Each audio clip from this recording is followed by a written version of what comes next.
ne peut pas agir comme il faut, on va régler son compte après. D'abord, moi, j'agis comme il faut. Ça me coûte, oui, mais j'agis comme il faut. En le faisant, peut-être que je vais entraîner d'autres. En le faisant, un jour, je serai en capacité de dire à celui qui ne fait pas que toi, c'est toi qui es dans le désordre. Quand le désordre devient la règle, ceux qui essaient de faire bien sont des déréglés. Mais le jour où l'ordre devient la règle, c'est ceux qui font le désordre qui sont déréglés.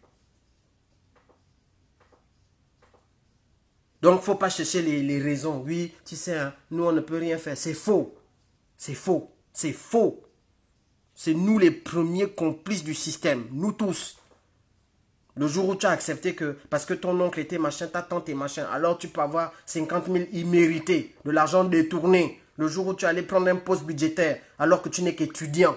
Le jour où tu allais pour draguer tel ou tel sénateur ou sénatrice parce que tu as envie d'avoir le non-ton. Le jour où tu as profité d'une voiture volée par ton parent, la voiture qu'il a volée lorsqu'il était en poste. Le jour où tu n'as pas pu dire que non, ça ne va pas. Le jour où tu allais voter alors que tu n'étais même pas sur les listes électorales. Le jour où tout ça, c'est comme ça qu'on a contribué au système.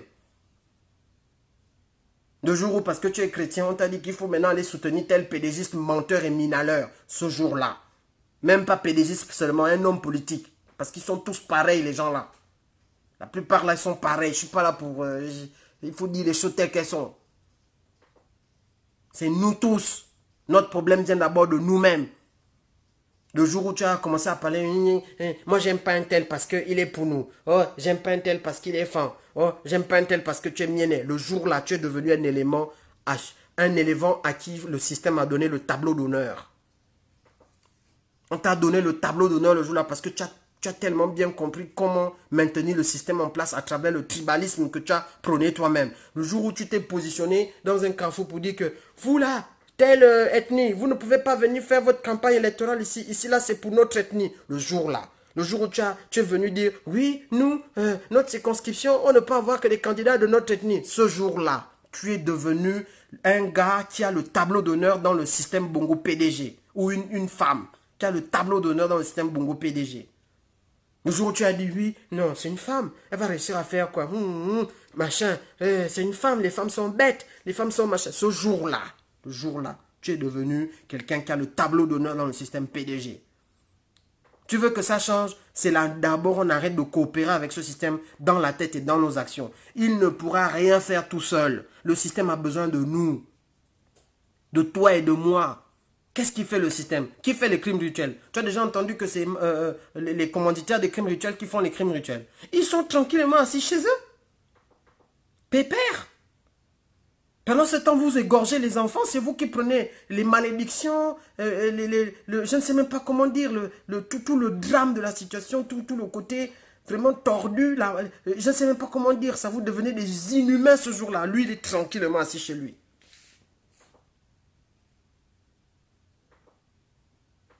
Tu vois que Sylvia là, peut transporter les mallettes d'argent jusqu'en Arabie Saoudite si elle doit transporter ça.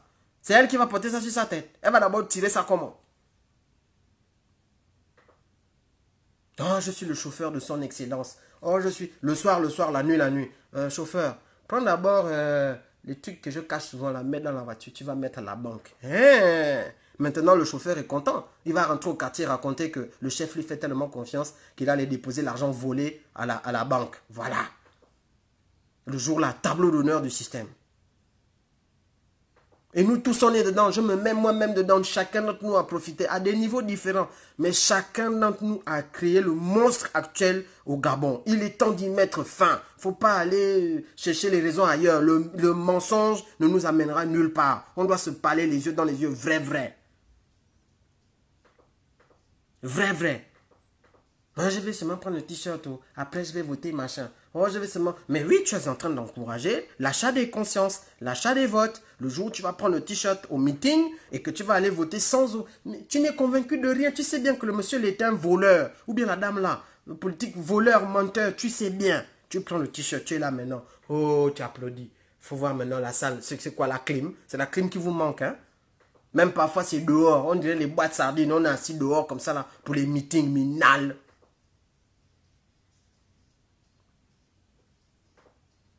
Je termine en disant qu'il y a une personne que je supportais beaucoup au Gabon avant. Vraiment, cette personne est décédée, c'est Mamboundou. Vous savez, quand Mamboundou fait sa campagne électorale en 2005, j'étais plus jeune, je n'étais plus beaucoup jeune. Hein? Et d'ailleurs, non, ça commence un peu plus tôt.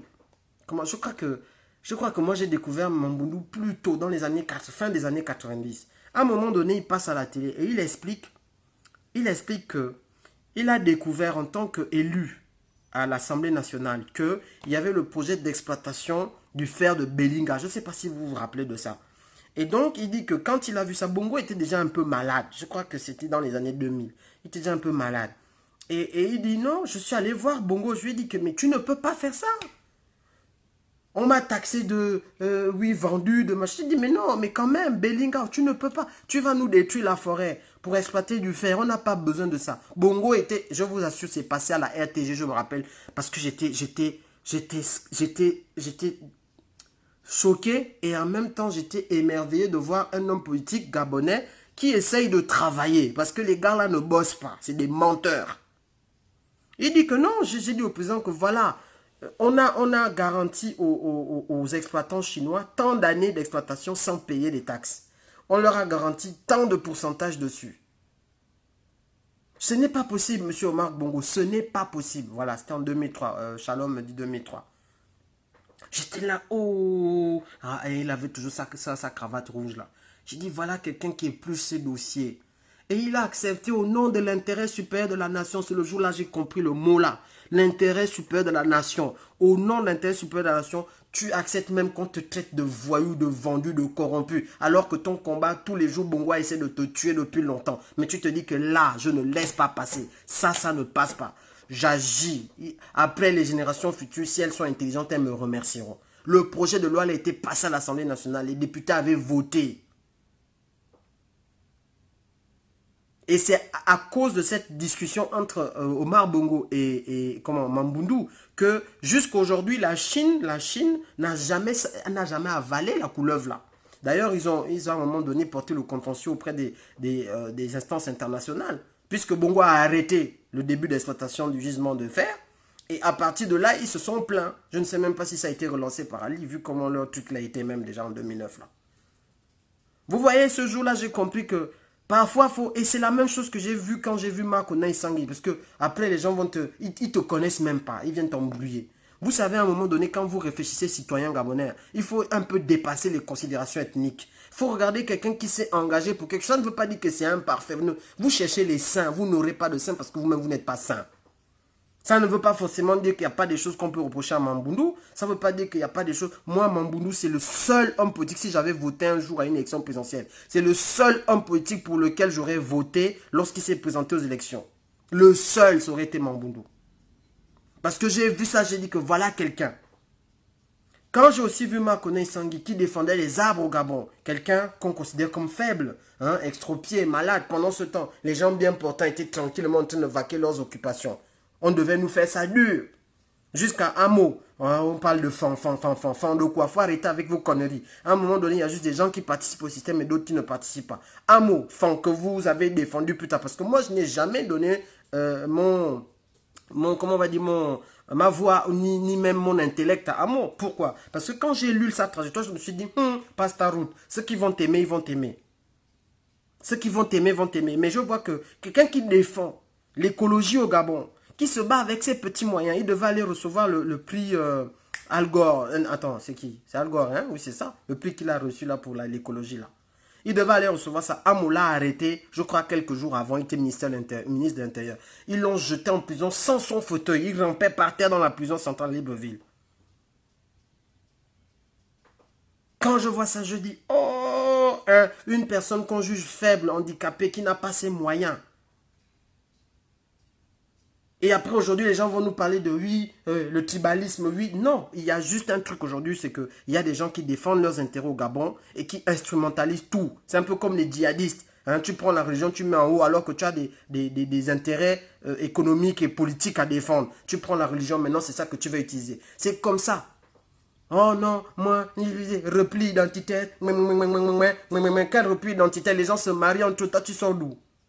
C'est vrai qu'on n'est pas parfait dans notre intégration parce que l'intégration, c'est quelque chose qui se construit. Mais quand même, Les Fans épousent les Miennes épousent les Pounou épousent les Nzebi. Et toi, tu arrives maintenant en 2018 en train d'instrumentaliser les gens. Vous voyez, hein, lui là, il est Pounou. Et puis lui là, il est Pounou. Quand tu les vois à deux, c'est parce qu'ils veulent faire les trucs des Pounou. Menteur. Menteur. Hein, les Gabonais, les étrangers. Non, non, non, non. Vous connaissez la tradition d'accueil du Gabon? Vous regardez un peu l'histoire du Gabon ou bien vous voulez juste vous faire embrouiller? Quand ce qu'on appelle les Dahoméens sont arrivés au Gabon, vous étiez là, vous avez vu comment on les accueille. Il y a tout un quartier entier à Port-Gentil, il y a des quartiers entiers, un quartier entier à Lambaréné. On vous a dit que on a sorti les couteaux pour tuer les gens qui cherchaient, des Togolais et autres qui cherchaient un refuge parce qu'ils avaient une dictature sanguinaire chez eux. Ils ont atterri aussi au Gabon. Aujourd'hui, maintenant, il faut voir comment les gens là ressortent encore leur truc. Les Gabonais n'aiment pas les étrangers. Un des pays où les étrangers vont te dire que s'il fallait que je donne en retour quelque chose au pays là, je ne parle pas des faux boys étrangers là qui disent des conneries tous les jours parce qu'eux aussi, il faut parler d'eux. Mais je vous parle des gens qui ont vu que, quand j'avais besoin, je suis arrivé nu au Gabon. Au Gabon, j'ai trouvé une maison. Au Gabon, j'ai trouvé une famille. Au Gabon, ils sont nombreux. Et aujourd'hui, on a des Gabonais issus d'immigration qui sont des Gabonais. Il n'y a pas, c'est pas marqué dans les papiers, Gabonais d'adoption, Gabonais, il n'y a pas. C'est Gabonais, point barre. Dans les années 2000, avant qu'il ne meure, Bongo avait reconnu effectivement les Haoussa plus ou moins comme dernière ethnie. Mais il n'y a jamais eu de projet de loi. Mais il y a eu une reconnaissance, je crois qu'elle a été faite en Conseil des ministres. Aujourd'hui, maintenant, au nom des intérêts, on veut ressortir maintenant la fibre, soi-disant, du Gabonais qui déteste l'étranger. Et vous voulez embrouiller qui avec ça? Parce que vous voulez continuer à voler. Quel Gabonais qui déteste l'étranger? Vous avez vu les problèmes qu'il y a eu en Côte d'Ivoire, par exemple? Vous avez vu ça au Gabon? Vous avez entendu qu'il y a eu la modification du code de nationalité au Gabon? Vous avez déjà vu un autre pays, tel que le Gabon, où même si tu nais à 25 km de la frontière gabonaise, tu peux devenir Gabonais si tu as vécu plus de 10 ans en territoire gabonais? Sortez-moi un autre pays, même la France, là, c'est droit de sol maintenant. C'est-à-dire que pour que tu sois français, automatiquement, il faut que ton parent soit né en France et toi aussi né en France. Et vous venez instrumentaliser toujours les mêmes choses. Toujours les mêmes bêtises. Et puis nous, on doit vous suivre. Trop, c'est trop. Faut pas fatiguer les gens. Là. Le tour là, hein. Le tour là, c'est minal. Vous mentez. Là, on va vous coller comme l'ombre. Voilà, j'ai déjà fini. Donc, surveillez-nous tout ça. Vous venez nous dire seulement. Troisième, tout ce que tu fais là, on voit. Vous tous là. Je ne vois pas ce qu'on ne voit pas. Vous êtes des menteurs. La population, c'est la meilleure arme du Gabon, c'est la population. Et c'est aussi eux pour qui la constitution est faite. C'est eux pour qui la république est faite. C'est la population. Le reste là, faut pas me raconter des conneries. Si pendant des années, vos petits intérêts de machin là, vous les avez garantis parce que vous aviez des relations, des accointances, des réseaux maçonniques, des bêtises ethniques, des machins avec des gens. Et tout le monde n'est pas dedans. C'est pas parce qu'on ne parlait pas. Hein. On n'est pas dedans. Maintenant là, c'est décidé de tuer le pays là. C'est nous, vous allez marcher sur notre corps. On va voir qui est plus fort que qui. Faut pas fatiguer les... On va voir qui est plus fort que qui. Vous allez tous nous tuer. Moi je dis déjà. De toute façon, moi je suis déjà cabri mort. Donc, vous m'enlevez même là. C'est-à-dire que à chaque fois que vous voudrez me tuer, ou vous voudrez vous attaquer à moi, sachez que vous êtes en train de faire naître 100 autres résistants. À chaque fois que vous voudrez tuer quelqu'un qui vous dit la vérité, qui essaie de vous dire les choses et qui veut protéger la nation, sache que vous êtes en train de faire naître des résistants dans votre propre maison. Vos propres enfants vont devenir résistants. Parce qu'il faut qu'ils défendent leur avenir. Vos propres enfants, vos propres petits-enfants, on n'aura même pas besoin de leur parler. C'est eux qui vont vous faire ça dur à la maison. Et vous le voyez déjà. Je ne suis pas en train de vous annoncer l'avenir. Je vous dis ce qui se passe déjà. Parce que trop, c'est trop. Vous fatiguez. Et puis vos AVC là, ça va se communiquer, ça va de... Vous allez voir vous-même, hein, comme vous n'avez pas l'habitude d'être choqué. Vous allez être bien choqué. On ne va pas vous toucher. On va vous toucher pourquoi? Vos AVC, vos propres maladies, le fait que vous avez accumulé les graisses et que vous n'avez jamais fait le sport là, c'est ça qui va vous amener dans la tombe. Quelqu'un a fait quelque chose à Ali Bongo. Il allait seul à Riyad, non? Il croyait qu'il allait rentrer, non? C'est pas il est tombé seul. Quelqu'un l'a attrapé. Quelqu'un l'a attrapé. C'est comme ça que vous tous, vous êtes attendus au virage. Le virage de chacun d'entre vous. Rentrez chez vous, réfléchissez bien à ce que je dis. Le virage est pour vous là, parce que trop, c'est trop. Voilà, donc on est ensemble. Merci beaucoup de m'avoir écouté.